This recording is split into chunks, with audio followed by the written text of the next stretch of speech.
ரொம்ப சூடா இருக்கு பாத்திரம் பாருங்களேன். துணியில பிடிச்சிருக்கேன், அப்ப கூட என்னால பிடிக்க முடியல. ஏன்னா அந்த பாத்திரம் அவ்வளவு ஹீட்டா அப்படி அனலா இருக்கு. பக்கத்துல கொண்டு போறதுக்கு கூட அந்த அனல் என்ன பண்ணுது தெரியுது. சோ அதுக்கு துணி வச்சு பிடிக்காம வெறும் கையில பிடிக்காம துணியிலேயே பிடிக்கிறதே எனக்கு கை சூடா இருக்கு. இப்போ இதை நான் தொட்டு பார்க்கணும் இல்ல வெறும் கையில பிடிக்கணும், கொஞ்ச நேரம் ஆகும்ல. ஒரு 10 நிமிஷம் வெயிட் பண்ணுவான். 10 நிமிஷம் ஆயிடுச்சு. இப்ப வெறும் கையால இப்பவும் பாத்தீங்கன்னா சூடாதான் இருக்குது. வெறும் கையில தொட முடியுது.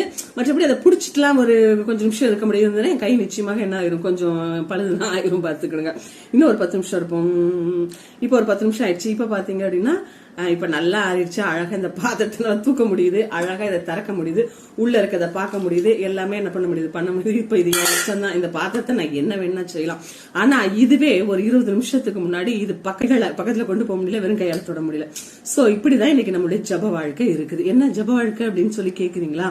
ஆமாங்க, இன்னைக்கு பாத்தீங்கன்னு வச்சுங்க, இந்த பாத்திரத்தை இப்ப இப்படி தொடுறேன், அடிக்கிறேன், எல்லாம் பண்றேன்.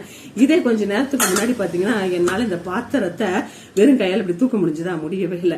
இதை ஏதாவது செய்ய முடியுமா? முடியாது. உள்ள இருக்காது, இப்படி கையை விட்டு எடுக்க முடியுமா? முடியவே முடியாது. இன்றைக்கு நம்ம வாழ்க்கை அனல் உள்ளதாக, நம்முடைய ஜப வாழ்க்கை அனல் உள்ளதாக இருந்துன்னு வச்சுக்கோங்களேன், பிசாசு பக்கத்திலே வர முடியாது. துணியை கொண்டே என்னால இந்த பாத்திரத்தை பிடிக்க முடியல. அப்போ பிசாசு அந்த அனல் என்ன பண்ணாது, அந்த பாத்திரத்தை அப்படியே பாதுகாப்பா அதை வச்சு இந்த 2வது பார்த்தோம் அப்படின்னா கொஞ்சம் இல்ல ஒரு கொஞ்சம் அந்த அனல் குறைஞ்ச உடனே தொட முடிஞ்சது. மற்றபடி அதை திறக்கவோ அதை கையால பிடிக்கவோ முடியல. அப்படின்னா என்ன அப்படின்னா இன்னைக்கு பிசாசு வருவான், நம்மளை தொட்டு தொட்டு பார்ப்பான். பிரச்சனை வரும், போராட்டம் வரும், கொஞ்சம் கொஞ்சம் இப்படி வச்சுட்டு ஒரே இப்படி வாழ்க்கை ஓடிக்கொண்டிருக்கும்.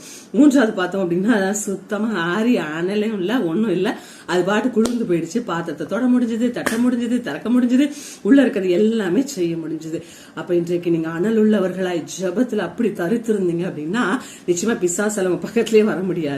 கொஞ்சம் குறைஞ்சிட்டீங்கன்னு வச்சுக்கோங்களேன், வருவான் போவான், இப்படி ஒரு வாடிக்கையாக இருக்கும். நீங்க சுத்தமா ஜெபிக்கலாம் வச்சுங்க, உங்களை பார்த்து பந்தாடி அவன் இஷ்டத்துக்கு என்ன வேணா உங்க வீட்டுகளை அலங்கோலமாக்கிடுவான். இன்னைக்கு அநேகர் ஜெபிக்கிறது இல்லைங்க. ஒரு நாட்கள்ல கிறிஸ்தவர்கிட்ட எவ்வளவு நேரம் ஜெபிப்பீங்கன்னா அது குறைஞ்சது 3 மணி நேரம் பாங்க. ஊழியக்காரங்க 7 மணி நேரம் ஜெபிப்போம், 8 மணி நேரம் ஜெபிப்போம். இன்னைக்கு எல்லா இடத்துலயுமே ஜபங்கிறது குறைஞ்சு போயிடுச்சு. ஏனென்று சொன்னா இன்றைக்கு எங்களுக்கு நேரம் இல்ல, எங்களால ஜெபிக்க முடியல. அப்ப உங்க வீடுகள் எப்படிங்க பாதுகாப்பாக இருக்கும்? இன்னைக்கு போராட்டம், பிரச்சனை, அதே போல எல்லாவற்றிலுமே இன்னைக்கு சொல்லுகிறேன். இன்னைக்கு பிசாசு ஜபங்கிற நம்முடைய ஆயுதத்தை, ஜபங்கிற இன்னைக்கு நம்ம அனலை என்ன பண்ண இன்னைக்கு பறித்து கொண்டான். இன்னைக்கு அநேக ஊழியங்கள் உடைந்து போயிடுச்சு, இன்னைக்கு அநேக குடும்பங்கள் உடைந்து போச்சு, இன்னைக்கு அநேக பிள்ளைகள் சின்னாபின்னம் ஆயிட்டாங்க. காரணம் என்ன தெரியுமா? ஜபம் இல்லாத. ஒருவேளை இன்னைக்கு நீங்க அனலுள்ள ஜபம் அப்படி அனலெல்லாம் நீங்க இருக்கணும். ஒருவேளை அதுல கொஞ்சம் குறைஞ்சிட்டீங்க அப்படின்னா அது சரிப்பின் என்ன பண்ணுங்க, போய் அந்த இடத்த சரிப்படுத்துங்க. ஜெபிக்கவே இல்லை, வீடு அலங்கோலமா இருக்குன்னா சீக்கிரத்துல உங்களை சரிப்படுத்தி கொஞ்சம் கொஞ்சமா மேல வர பாருங்க. நீங்க சரியாக நீங்க இருந்தீங்கன்னா உங்களை யாரும் தொட முடியாது.